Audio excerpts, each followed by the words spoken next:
Hello everyone and welcome back. Today we are going to start operating costing और service costing. सो operating costing में आज हम लोग देखेंगे transport costing, hotel costing and hospital costing. So let's start with transport costing. Transport costing को हम लोग दो पार्ट में डिवाइड कर सकते हैं. First is passenger transport. For example auto rickshaw, taxi, बस, एयरप्लेन, ट्रेन एक्सेट्रा जो पब्लिक ट्रांसपोर्ट है उसे हम लोग बोलेंगे पैसेंजर ट्रांसपोर्ट.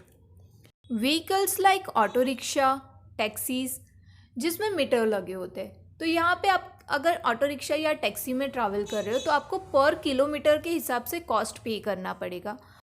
फॉर एग्जाम्पल आपके घर से आपके कॉलेज का डिस्टेंस है 1 किलोमीटर और आप ऑटो से ट्रैवल करते हो तो पर किलोमीटर का आपको पे करना है 20 रुपीज़. अगर आप अकेले ट्रैवल करते हो तो भी आपको 20 रुपीज़ पे करना है. और अगर आपके साथ आपके दो फ्रेंड्स ऑटो में ट्रैवल कर रहे हैं आपके घर से कॉलेज तक 1 किलोमीटर का डिस्टेंस तो भी आपको 20 रुपीज़ ही पे करना है. बिकॉज यहाँ पे हम लोग पर किलोमीटर का पेमेंट कर रहे हैं. ऑटो रिक्शा वाला पर किलोमीटर चार्ज कर रहा है, पर पर्सन नहीं. व्हीकल्स लाइक बस, एयरप्लेन, ट्रेन जिसमें हम लोग को पर पर्सन के हिसाब से पेमेंट करना पड़ता है.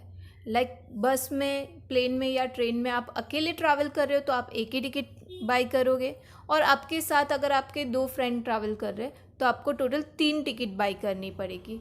ऐसे व्हीकल जिसमें हम लोग पर पर्सन के हिसाब से पेमेंट करते हैं उसमें हम लोग को फाइंड करना है पर पैसेंजर किलोमीटर.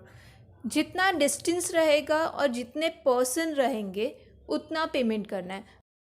इन शॉर्ट जो व्हीकल मीटर के हिसाब से चार्ज करते हैं उसमें हम लोग को फाइंड करना है पर किलोमीटर एंड जो व्हीकल पर पर्सन के हिसाब से चार्ज करते हैं उसमें हम लोग को फाइंड करना है पर पैसेंजर किलोमीटर. सो ये हो गया हमारा ट्रांसपोर्टेशन कॉस्टिंग का फर्स्ट पार्ट, पैसेंजर ट्रांसपोर्ट. अभी देखते हैं second part. Second part is goods transport. Normally goods transportation के लिए व्हीकल यूज़ होता है लाइक ट्रक. और ट्रक में हम लोग गुड्स लोड करेंगे पर टन के हिसाब से. सो यहाँ पे हम लोग को फाइंड करना है per tonnes kilometre. Let's understand transportation costing with the help of small illustrations. From the following information, calculate total kilometers and total passenger kilometers. Number of buses 6. Days operated in the months 25. Trips made by each bus 4. Distance route 20 kilometers one way. Capacity of bus 40 passenger. Normal passenger traveling 90% of capacity. So हम लोग को यहाँ पे 6 बस की information दी गई है and ये 6 बस मंथ में 25 डेज रन होती है एंड बस make 4 trips each day. Distance kilometre हम लोग को बोला है 20 किलोमीटर्स वन वे. जो बस जाएगी वो वापस भी तो आएगी इसलिए हम लोग को यहाँ पे 20 किलोमीटर्स मल्टीप्लाई बाई 2 करना पड़ेगा क्योंकि हम लोग को 2 वे की जर्नी देखनी है. तो 20 multiply by 2 is 40 kilometres. Capacity of बस इज़ 40 पैसेंजर. हमारी बस जो है उसमें 40 सीट्स है, 40 पैसेंजर बैठ सकते हैं. बट ऐसा ज़रूरी तो नहीं है कि एवरी टाइम बस में normal passenger travel 90% of capacity यानी 40 जो है 40 पैसेंजर उसका 90% हम लोग को कैलकुलेट करना है. एंड हम लोग को फाइंड करने क्या बोला है, total kilometers and total passenger kilometer. So सबसे पहले हम लोग देखते हैं टोटल किलोमीटर्स. तो इसके लिए फॉर्मूला देख लेते हैं. Effective kilometres is equal to distance travel in one way into 2. हम लोग ने मल्टीप्लाई बाई 2 इसलिए किया क्योंकि क्वेश्चन में हम लोग को वन वे का डिस्टेंस दिया है और हमारी बस जाएगी तो वो वापस भी आने वाली है इसलिए हम लोग ने इसको मल्टीप्लाई बाई 2 किया.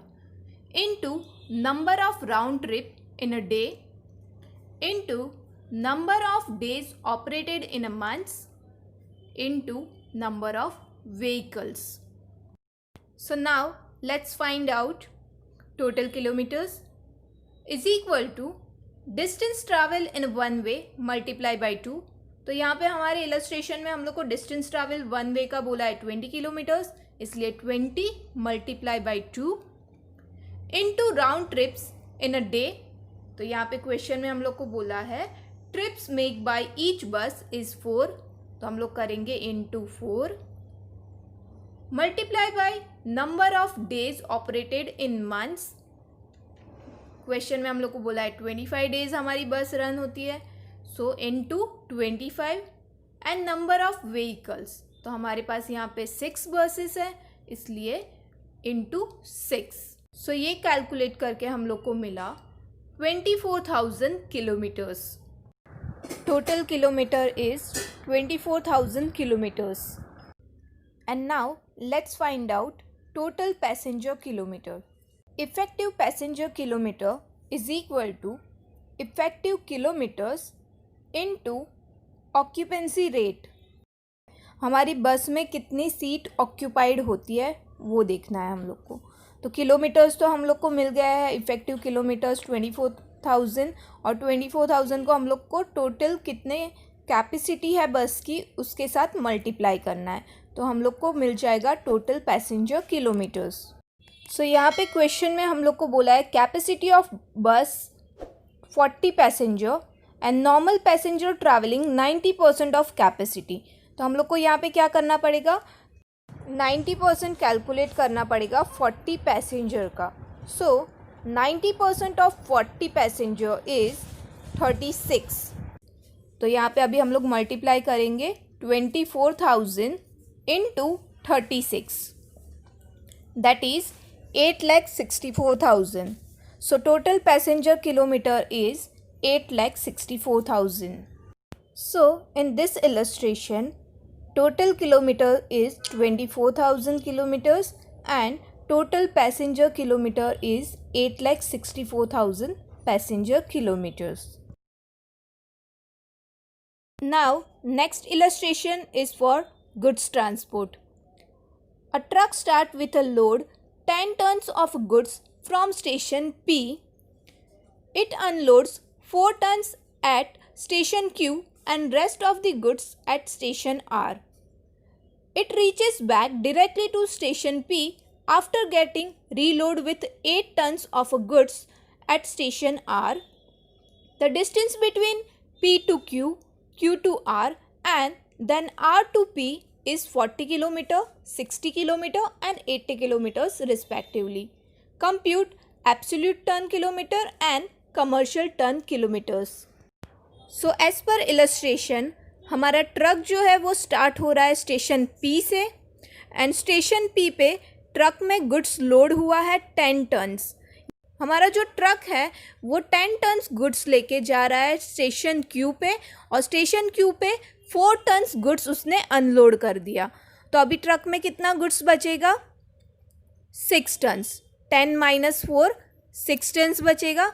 तो ये 6 टन्स गुड्स लेके स्टेशन Q से ट्रक जा रहा है स्टेशन R और स्टेशन R पे जो 6 टन्स गुड्स था वो अनलोड कर लिया और फिर से नया गुड्स रीलोड हुआ है ट्रक में. तो ये जो रीलोड हुआ है ट्रक में गुड्स वो कितना है, 8 टन्स. 8 टन्स गुड्स लेके ट्रक जा रहा है स्टेशन R से स्टेशन P पे वापस. जहाँ से जर्नी स्टार्ट करी थी वहाँ पे ही ट्रक वापस आ गया. P से Q का डिस्टेंस है 40 किलोमीटर्स, Q से R का डिस्टेंस है 60 किलोमीटर्स एंड R से P का डिस्टेंस है 80 किलोमीटर्स. एंड यहाँ पे हम लोग को फाइंड करना है absolute ton kilometres and commercial ton kilometres. तो सबसे पहले हम लोग देखते हैं absolute ton kilometres. Absolute ton kilometres के लिए हम लोग को क्या करना पड़ेगा, distance multiply by weight. Weight मतलब कि लोड, जितना ट्रक में गुड्स लोड हुआ है उसको मल्टीप्लाई करना है डिस्टेंस से. सो नाउ डिस्टेंस को हम लोग डिनोट करेंगे अल्फ़ाबेट D से एंड वेट को डिनोट करेंगे अल्फ़ाबेट W से. P से Q का जो डिस्टेंस है उसे हम लोग बोलेंगे D1, Q से R के डिस्टेंस को D2 एंड R से P के डिस्टेंस को D3। एंड सिमिलरली जो वेट है P से Q का जो वेट है उसे हम लोग डिनोट करेंगे W1, Q से R का वेट है उसे W2 एंड R से P का वेट जो है उसे W3 से डिनोट करेंगे। सो हमारा फॉर्मूला कुछ ऐसा बनेगा, D1 into W1 plus D2 into W2 plus D3 into W3। P से Q का डिस्टेंस है 40 किलोमीटर्स, सो D1 में आएगा 40 एंड वेट है 10 टन्स, तो W1 में हम लोग डाल देंगे 10, सो 40 इंटू 10 प्लस Q से R का डिस्टेंस है 60 किलोमीटर्स एंड वेट है 6 टन्स, इसलिए 60 इंटू 6 प्लस R से P का डिस्टेंस है 80 kilometres and weight is 8 tons, so 80 into 8. So now next step is 40 into 10 is 400 plus 60 into 6 that is 360 plus 80 into 8 that is 640. So now 40 plus 360 plus 640 is equal to 1400 tons kilometer. So absolute ton kilometres मिला 1400 turns kilometre. अभी हम लोग को find करना है commercial turns kilometre. Commercial turns kilometre कैसे मिलेगा? Average weight into total distance करके। तो एवरेज वेट कैसे फाइंड करेंगे?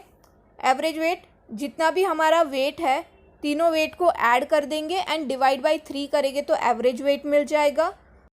सो हमारा फॉर्मूला कुछ ऐसा बनेगा, W1 plus W2 plus W3 divide by 3 into D1 plus D2 plus D3। W1 is 10 turns, W2 is 6 turns and W3 is 8 turns.